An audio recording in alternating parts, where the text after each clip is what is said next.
كل ما حد يعجبني ومناسب للجواز اخليه يحبني وبعدها ارفضه، وابقى مش طايقاه اتكلم معاه، بنفر منه.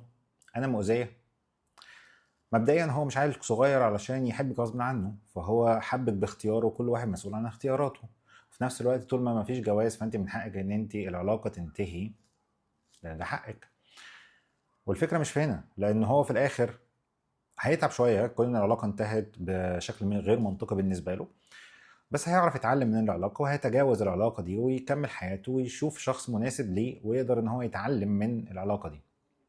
المشكلة كلها ان انت هتعيشي وحيدة، لان دي هتبقى سمعتك.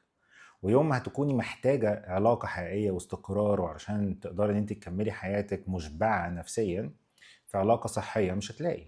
ويبقى صعب ان انت ترتبطي بحد مناسب ليكي، لانه ساعتها هيكون عندك تشوه كبير قوي ان انت مش عارفه اصلا تلاقي الشخص المناسب ليكي من كتر التشوهات اللي حصلت من علاقات كتيره، فانت اللي هتدفعي الثمن وانت اكتر واحده هتكوني مأذيه.